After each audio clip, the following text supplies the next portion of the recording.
जय श्री राधे कृष्ण। हमारे हिंदू धर्म में एकादशी तिथि का विशेष महत्व होता है। इस दिन हर मनुष्य को भगवान श्री विष्णु की पूजा करनी चाहिए और भगवान की भक्ति में खुद को लगाना चाहिए, साथ ही सत्कर्म करना चाहिए। एकादशी के दिन एकादशी व्रत की कथा अवश्य सुननी चाहिए। इससे जन्म जन्मांतर के पाप कर्म नष्ट होते हैं और पुण्य की प्राप्ति होती है। महीने में 2 बार एकादशी पड़ती है। हर एकादशी का अपना अलग महत्व होता है और हर एकादशी से जुड़ी एक कथा होती है। एकादशी के दिन हर एकादशी से जुड़ी कथा सुननी चाहिए।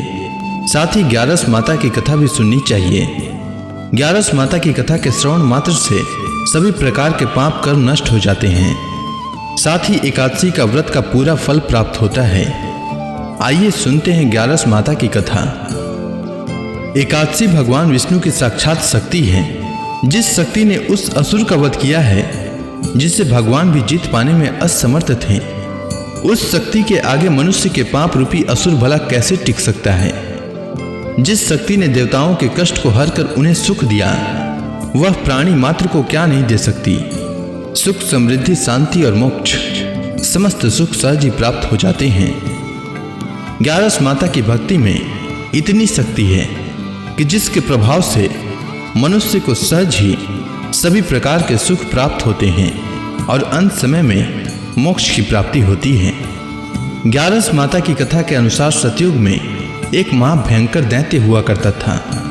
उसका नाम मूर था। उस दैत्य ने इंद्र आदि सभी देवताओं पर विजय प्राप्त कर उन्हें उनके पद से हटा दिया।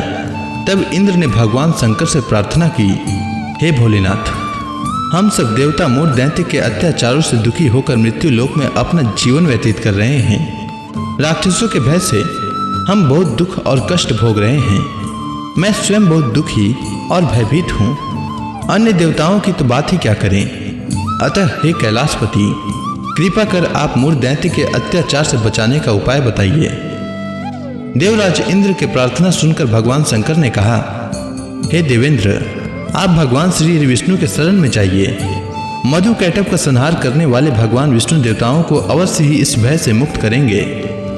भगवान शंकर के आदेश का पालन करते हुए इंद्र तथा अन्य देवता क्षीर सागर गए, जहां पर भगवान श्री विष्णु शेष शैया पर विराजमान थे। इंद्र सहित सभी देवताओं ने भगवान विष्णु को देखा और उनके समक्ष उपस्थित होकर उनकी स्तुति करने लगे। वे कहने लगे, हे तीनों लोकों के स्वामी, आप स्तुति करने योग्य हैं। हम सभी देवताओं का आपको कोटि कोटि प्रणाम है। हे दैत्यों के संहारक, हम आपकी शरण में हैं। आप हमारी रक्षा करें। हे त्रिलोकपति, हम सभी देवता दैत्यों के अत्याचार से भयभीत होकर आपकी शरण में आए हैं। इस समय दैत्यों ने हमें स्वर्ग से निकाल दिया है और हम सभी देवता बड़ी ही दयनीय स्थिति में मृत्यु लोक में विचरण कर रहे हैं। अब आप ही हमारे रक्षक हैं, हमारी रक्षा करें। हे जगन्नाथ, आप हमारी रक्षा करें। देवताओं की करुण पुकार सुनकर भगवान श्री विष्णु बोले, हे देवगणों, वह कौन सा दैत्य है जिसने देवताओं को जीत लिया है। आप सभी देवगण किसके भय से पृथ्वी लोक में भटक रहे हैं। क्या वह दैत्य इतना बलवान है जिसने इंद्र सहित सभी देवताओं को जीत लिया है। तुम निर्भय होकर मुझे सब हाल बताओ। भगवान विष्णु के इस स्नेहमयी वचनों को सुनकर देवेंद्र ने कहा, हे प्रभु, प्राचीन काल में ब्रह्म वंश में उत्पन्न हुआ नाड़ी जंगम नाम का एक असुर था, जिसका मूर नामक एक पुत्र है, जो चंद्रवती नामक नगरी में निवास करता है, जिसने अपने बल से मृत्यु लोक और देवलोक को जीत लिया है और सब देवताओं को देवलोक से निकालकर अपने दैत्य कुल के असुरों को इंद्र, अग्नि, यम, वरुण और चंद्रमा आदि सभी को लोकपाल बना दिया है। वह स्वयं सूर्य बनकर पृथ्वी को तापता है और स्वयं मेघ बनकर जल की वर्षा करता है। अतः आप इस बलशाली भयानक असुर का संहार करके देवताओं की रक्षा करें। देवेंद्र के मुख से ऐसे वचन सुनकर भगवान विष्णु बोले, हे देवताओं, मैं आपके शत्रु का शीघ्र ही संहार करूंगा। आप सभी इसी समय मेरे साथ चंद्रवती नगरी चलिए। देवताओं की पुकार पर भगवान विष्णु तुरंत ही उनके साथ चल दिए। उधर दैत्य राज मूर ने अपने तेज से जान लिया था कि श्री विष्णु युद्ध की इच्छा से उसकी राजधानी में आ रहे हैं। अतः अपने राक्षस योद्धाओं के साथ वह भी युद्ध भूमि में आकर गरजने लगा। देखते ही देखते युद्ध शुरू हो गया। युद्ध शुरू होने पर अनगिनत असुर अपने अस्त्र शस्त्रों को धारण कर देवताओं से युद्ध करने लगे, किंतु देवता तो पहले ही डरे हुए थे। वह अधिक देर तक राक्षसों का सामना न कर सके और भाग खड़े हुए। तब भगवान विष्णु स्वयं युद्ध भूमि पर आ गए। दैत्य पहले से भी ज्यादा जोश में भरकर भगवान विष्णु से युद्ध करने लगे। वे अपने अस्त्र शस्त्रों से उन पर भयानक प्रहार करने लगे। दैत्यों के आक्रामक वारों को श्री हरि विष्णु अपने चक्र और गदा के प्रहारों से नष्ट करने लगे। इस युद्ध में अनेक दैत्य सदा के लिए मृत्यु की गोद में समा गए, किंतु दैत्यराज मूल भगवान विष्णु के साथ निश्चल भाव से युद्ध करता रहा।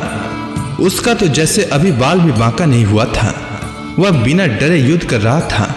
भगवान विष्णु मूल को मारने के लिए जिन जिन शस्त्रों का प्रयोग करते वे सब उसके तेज से नष्ट होकर उस पर पुष्पों के समान गिरने लगते। अनेक अस्त्र शस्त्रों का प्रयोग करने पर भी भगवान विष्णु उससे जीत न सके। तब वे आपस में मल्ल युद्ध करने लगे। भगवान श्री विष्णु उस असुर से देवताओं के लिए सहस्त्र वर्षों तक युद्ध करते रहे, किंतु उस असुर से न जीत सके। अंत में भगवान विष्णु शांत होकर विश्राम करने की इच्छा से बद्रिकाश्रम स्थित 38 कोस लंबी एक द्वार वाली हेमवती नाम की एक गुफा में प्रवेश कर गए। उस गुफा में भगवान ने शयन किया। भगवान विष्णु के पीछे पीछे वह दैत्य भी चला आया था। भगवान श्री हरि विष्णु को सोता देखकर वह दैत्य उन्हें मारने को तैयार हुआ। वह सोच रहा था कि आज मैं अपने चीर शत्रु को मारकर हमेशा हमेशा के लिए निष्कंटक हो जाऊंगा, परंतु उसकी यह इच्छा पूर्ण न हो सकी, क्योंकि उसी समय भगवान विष्णु की देह से दिव्य वस्त्र धारण किए एक अत्यंत मोहिनी कन्या उत्पन्न हुई और राक्षस को ललकार कर उससे युद्ध करने लगी। उस कन्या को देखकर राक्षस को घोर आश्चर्य हुआ और वह सोचने लगा कि यह ऐसी दिव्य कन्या कहां से उत्पन्न हुई, और फिर वह असुर उस कन्या से लगातार युद्ध करता रहा। कुछ समय बीतने पर उस कन्या ने क्रोध में आकर उस दैत्य के अस्त्र शस्त्रों को टुकड़े टुकड़े कर दिए। अब तो उस दैत्य को बड़ा ही क्रोध आया और वह सारी मर्यादाएं भंग करके उस कन्या से मल्ल युद्ध करने लगा। उस तेजस्वी कन्या ने उसको धक्का मारकर मूर्छित कर दिया और उसकी मूर्छा टूटने से पूर्व ही उसका सिर काटकर धड़ से अलग कर दिया।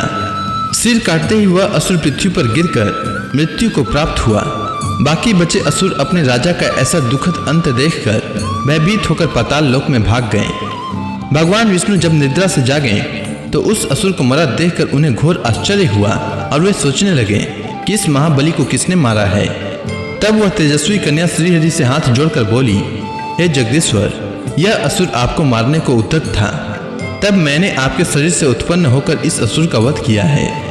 कन्या की बात सुनकर भगवान बोले, तुमने इस असुर को मारा है, अतः हे कन्या, मैं तुमसे अत्यंत प्रसन्न हूँ। इसे मारकर तुमने तीनों लोकों के देवताओं के कष्ट को हरा है, इसीलिए तुम अपनी इच्छा अनुसार वरदान मांग लो, मैं तुम्हारी प्रत्येक इच्छा को पूर्ण करूंगा। भगवान की बात सुनकर कन्या बोली, हे प्रभु, मुझे यह वरदान दीजिए कि जो मनुष्य या देव मेरा व्रत करे उसके सभी पाप नष्ट हो जाएं और अंत में उसे स्वर्ग लोक की प्राप्ति हो। मेरे व्रत का आधा फल रात्रि को मिले और उसका आधा फल एक समय भोजन करने वाले को मिले। जो श्रद्धालु भक्ति पूर्वक मेरे व्रत को करे वे निश्चय ही वैकुंठ लोक को प्राप्त करे। जो मनुष्य मेरे व्रत में दिन तथा रात्रि को एक बार भोजन करे वह धन धान्य से भरपूर रहे। कृपा करके मुझे ऐसा वरदान दीजिए। भगवान श्री विष्णु ने कहा, हे कन्या, ऐसा ही होगा। मेरे और तुम्हारे भक्त एक ही होंगे और अंत में संसार में प्रसिद्धि को प्राप्त होकर मेरे लोक को प्राप्त करेंगे। हे कल्याणी, तुम एकादशी को पैदा हुई हो, इसीलिए तुम्हारा नाम भी एकादशी हुआ, और क्योंकि तुम मेरे अंश से उत्पन्न हुई हो इसीलिए संसार में तुम उत्पन्ना एकादशी के नाम से जानी जाओगी। तथा जो मनुष्य इस दिन व्रत करेंगे उनके समस्त पाप समूल नष्ट हो जाएंगे। तुम मेरे लिए अब तीज, अष्टमी, नवमी और 14 से भी अधिक प्रिय हो। तुम्हारे व्रत का फल सब तीर्थों के फल से भी महान होगा। यह मेरा अकाट्य कथन है। इतना कहकर भगवान श्री विष्णु उसी स्थान पर अंतर ध्यान हो गए। इसी के साथ एकादशी माता की कथा पूर्ण होती है। उम्मीद है आपको एकादशी माता की कथा अच्छी लगी होगी। अगर आपको यह कथा अच्छी लगी हो तो कमेंट सेक्शन में 11 माता की जय लिखना न भूलें। धन्यवाद।